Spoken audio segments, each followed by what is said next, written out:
Hi, good morning and welcome to the Breakfast News on Rajya Sabha television, your one-stop morning show for the biggest news stories from India and across the world. My name is Ashwarya and here are the top stories. India sends a first consignment of wheat to Afghanistan through Chabahar port in Iran. The route bypasses Pakistan.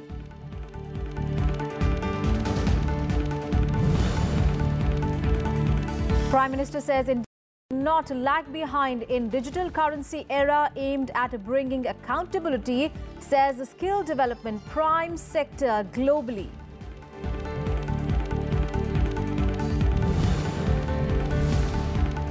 BJP releases a Himachal vision document eradicating corruption, jobs for youth and bettering law and order among key focus areas.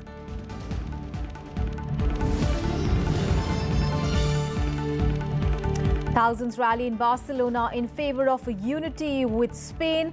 Urge jailing of leader, calls Puigdemont. Region had unilaterally declared independence from Spain. And big wins for India in sports. Bag ODI series against New Zealand 2-1. Kidambi Srikanth wins a fourth title with the French Open Super Series badminton win.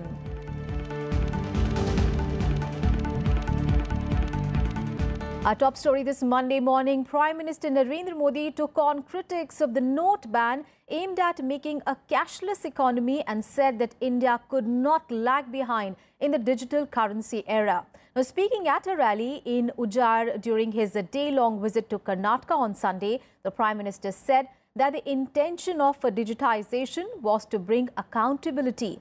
He asserted that the entire centre's effort is to make sure that every rupee that it releases is used for people's welfare. Now, at the rally, the Prime Minister presented a beneficiary with a symbolic RuPay card. He also highlighted the direct benefit transfer scheme and said that rightful beneficiaries are no longer suffering. The Prime Minister also spoke about skill development and said that even developed nations are regarded as a prime sector. He added India, with its young population, stands to benefit hugely. During his day-long visit, the Prime Minister also flagged off a new train between Bidar and Kalaburgi. He reiterated that his government is fast-tracking pending projects. आज 21वीं सदी में दुनिया का समृद्ध से समृद्ध देश भी स्किल डेवलपमेंट की चर्चा करता है। स्किल डेवलपमेंट प्राइम सेक्टर के रूप में माना जाता है। अब तक 57,000 करोड़ रुपीस, 57,000 करोड़ रुपया जो किसी गैर कानूनी लोगों के हाथ में चला जाता था, चोरी हो जाता था, वो सारा बंद हो गया और सही लोगों के हाथ में सही पैसा जाता। And Prime Minister Narendra Modi also addressed the nation in his monthly radio program Man Ki Baat. In this edition, the Prime Minister described India as a messenger of peace. He said that India is the third highest contributor to the United Nations peacekeeping missions. The Prime Minister said that soldiers have made the country proud through their efforts across the globe. He also praised sportspersons for their achievements in various tournaments. The Prime Minister said that the successful FIFA Under-17 World Cup is an indication that there is a bright future for the country for the game. UN peacekeeper बनकर के वे दुनिया में हिंदुस्तान का नाम रोशन कर रहे हैं। विश्व में शांति स्थापित करने के यूएन के प्रयासों, उसकी सकारात्मक भूमिका को हर कोई याद करता है। और हम तो वसुधैव कुटुंबकम को मानने वाले हैं, यानी पूरा विश्व हमारा परिवार है। वर्ल्ड कप का इतना बड़ा इवेंट, पूरा विश्व आपको देख रहा हो, इतना बड़ा मैच, मैं तो सभी युवा खिलाड़ियों की ऊर्जा, उत्साह, कुछ कर दिखाने के जज्बे को देखकर दंग रह गया था। वर्ल्ड कप का आयोजन सफलतापूर्वक हुआ और सभी टीमों ने अपना सर्वश्रेष्ठ प्रदर्शन किया। भले ही भारत खिताब न जीत पाए, लेकिन भारत के युवा खिलाड़ियों ने सभी का दिल जीत लिया। News from Himachal Pradesh now. BJP on Sunday released its election manifesto for the state. The manifesto, called a vision document, was released by Finance Minister Arun Jaitley along with Union Ministers JP Nadda and Thawar Chand Gehlot. Now, the key focus areas of the manifesto are better law and order, eradicating corruption, safe drinking water to every house, road connectivity to all villages and doubling income of farmers by 2022, among others. Another salient feature is a free Char Dham pilgrimage for the elderly and jobs for youth. The document also promises a 24-hour helpline in the Chief Minister's office for reporting all types of crimes. Remember, voting for 68 assembly seats in the state will take place in a single phase on 9th of November. इस वक्त Bharatiya Janata party इस विश्वास के साथ चुनाव लड़ रही है कि हमें एक राज्य में शासन की क्रेडिबिलिटी और विश्वसनीयता पुनः कायम करनी है. On to some other news now. Union Minister Alphonse Kannanthanam will be the BJP's candidate for the Rajya Sabha poll in Rajasthan. Now, Kannanthanam's name for the 16th of November election was announced by Party President Amit Shah in a statement on Sunday. The notification for the by-poll will be issued today, and the last date for the filing of nominations will be 6th of November. The Rajya Sabha seat was vacated by former Union Minister M. Venkaiah Naidu when he became the Vice President of the country.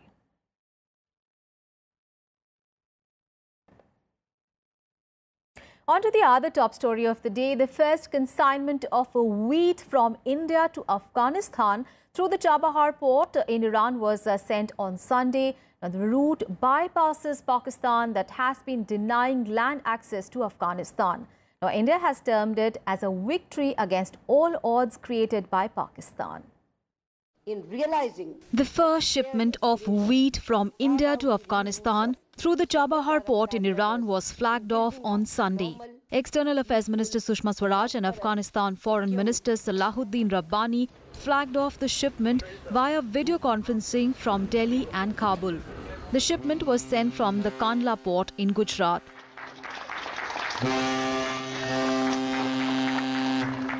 Sushma Swaraj hailed the move as a victory over odds created by Pakistan in connecting SAARC member Afghanistan with the rest of the group's member countries.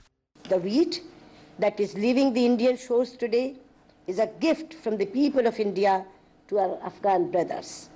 It is testament to the continued commitment of the government and the people of India to support our Afghan brothers in building a normal, peaceful, prosperous, secure and bright future for themselves. At the same time, we are thankful to the government of the Islamic Republic of Iran for providing assistance in facilitating the movement of this gift through Chabahar port.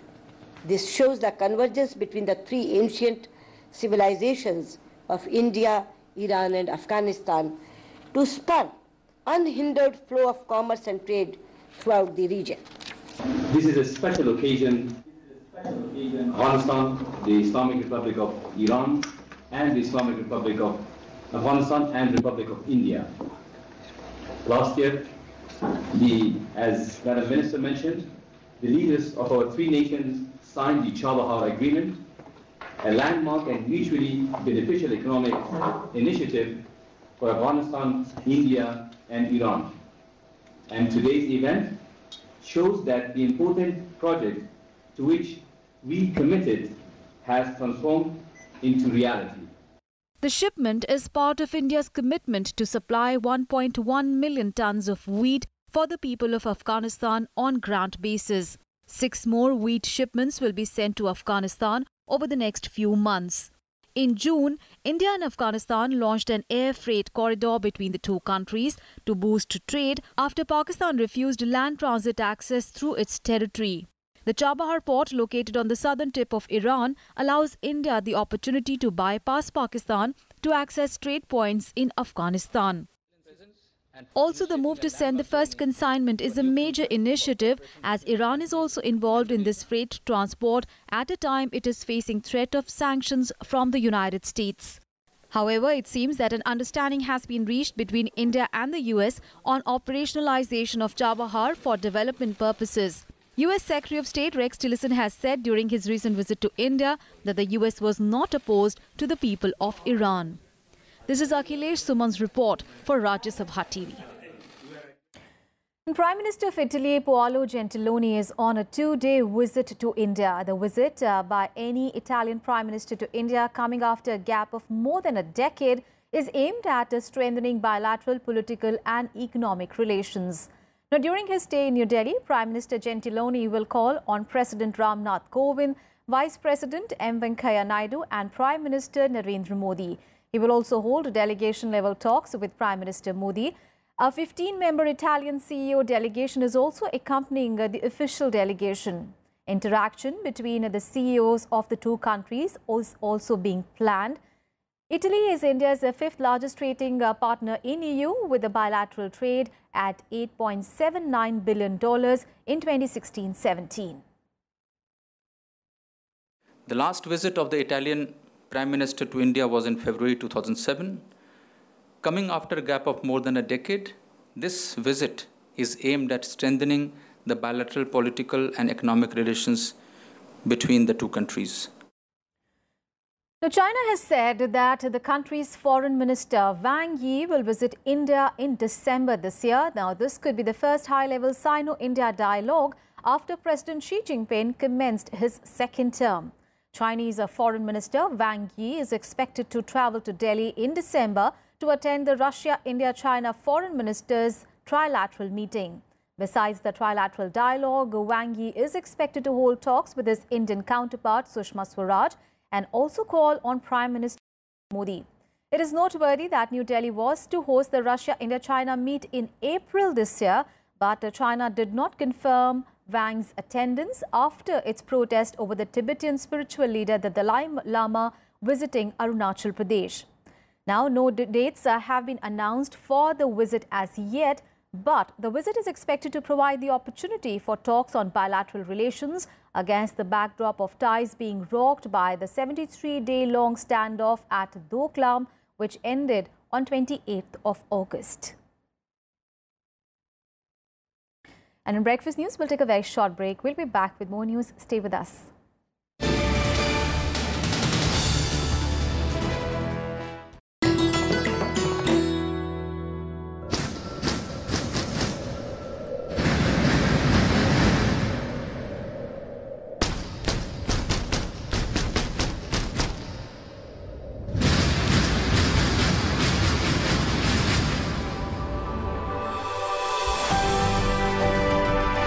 Nelson Rolihlahla Mandela, affectionately known as Madiba, was South Africa's first democratically elected president, an international peacemaker and statesman, and a Nobel Peace Prize winner.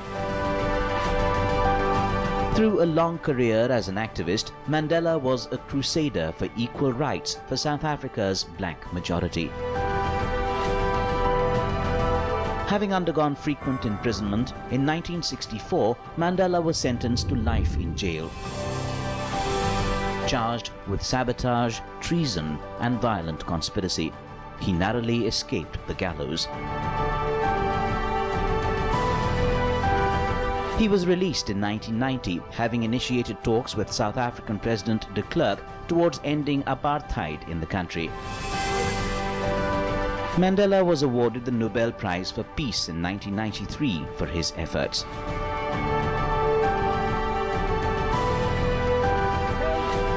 In April 1994, the Mandela-led African National Congress won South Africa's first elections by universal suffrage. And Mandela was sworn in as president of the country's first multi-ethnic government. He retired from the presidency in 1999 and from public life in 2004. Nelson Mandela died on December 5, 2013 from a recurring lung infection.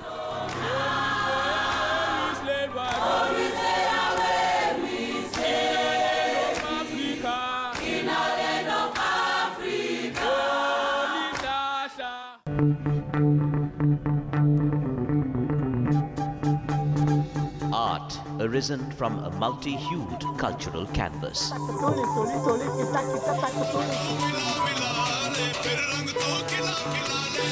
Tradition and cultural fervour dating back centuries.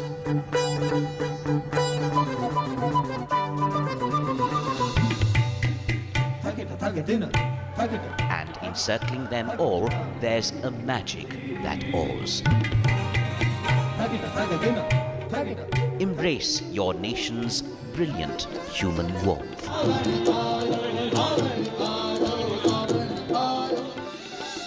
Watch Colours of India, Sundays at 9:30 p.m. on Rajya Sabha television.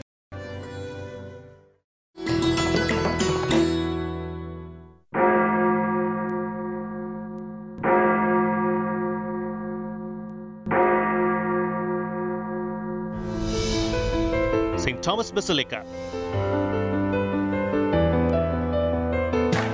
One of the world's 3 churches that is built over the Tomb of Apostles.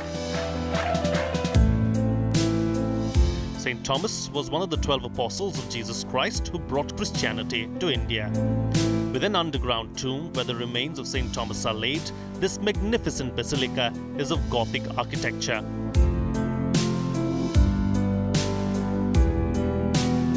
The stained glass of the church depicts some divine moments of St. Thomas's life. In 2006, this church was conferred with the status of National Shrine.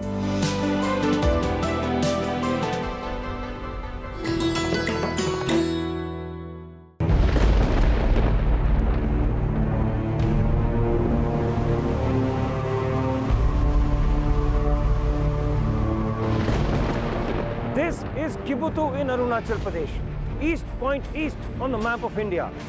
Kibutu is dangerously close to the Chinese pressure point.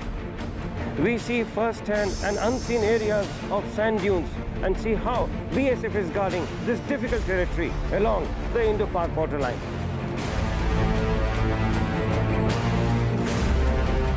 We are now slowly entering into the interior-most parts of the Sarkirik area. Indo-Tibetan Border Police Force justifies each word of this saying. Watch super exclusive episodes of National Security Series only on Rajya Sabha television.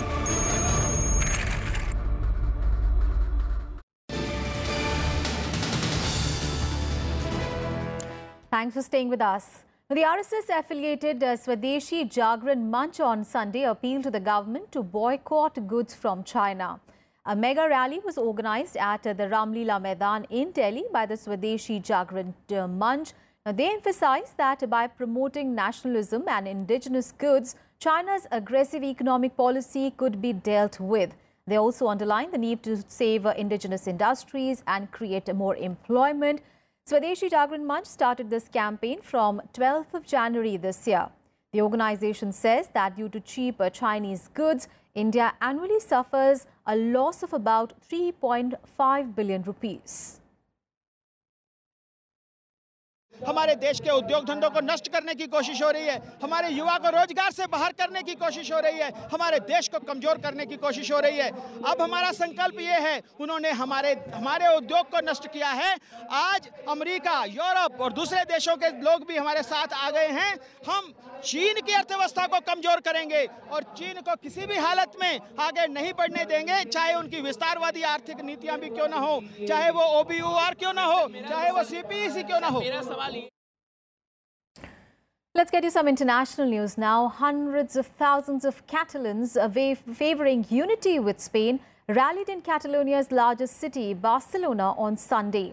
While police said that 3 lakh people turned out, Spanish government said that more than 1 million people took part, denouncing the region's declaration of independence. Many urged the killing of a sacked Catalan leader called Puigdemont. The big unity rally comes 2 days after Catalonia's regional parliament defiantly voted for secession and prompted the Spanish central government to take direct control. Now, Spain's deputy prime minister has been nominated to take over the control of Catalonia. Spain's chief prosecutor also prepares to file criminal charges against the pro-independence leader Carles Puigdemont.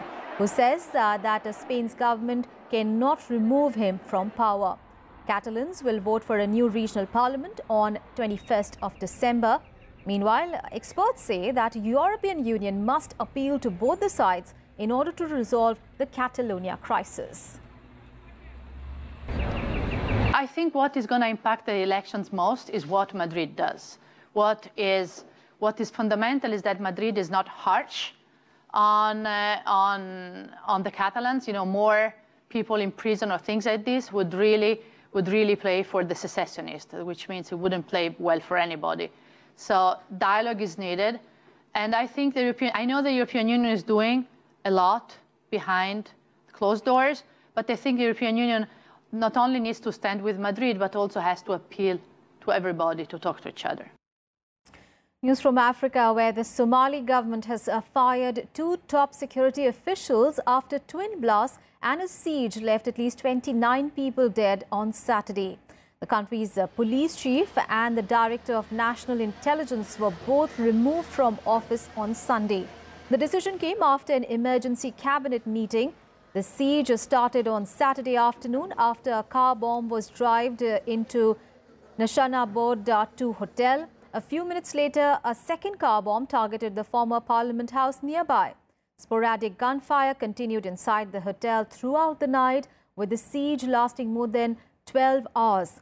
The police say that 3 militants were captured alive while 2 others blew themselves up during the attack. The Islamist militant group Al-Shabaab claimed responsibility for the bombings. Saturday's blast came 2 weeks after more than 350 people were killed in a massive truck bombing on the busy Mogadishu street in the country's worst ever attack. waxaan arkay laba baabuur oo yar oo madaxa isla gadashay baabuur weyn oo ciid dhagax xitaa ma saariyihiin oo isku rogaana waan arkayn waa ka istaagnay istaag war baabuur ninka korneelka ay baabuurkan shaki baan ka qabaa dib aan u noqono iyo way marka dhahin qarax waa dhacay aan soo gaartay adiga 24 oo 5 ay ahayd meyd iyo 3 oo dhaawacooda fududaay iyo 16 oo aan seexnay. And for more news from across the world, here is the World Wrap.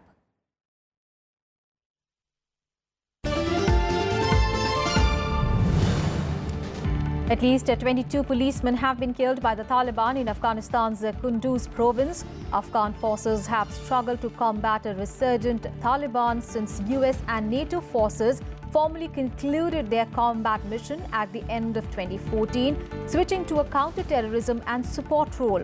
A series of attacks this month targeting security forces across the country has killed more than 200 people.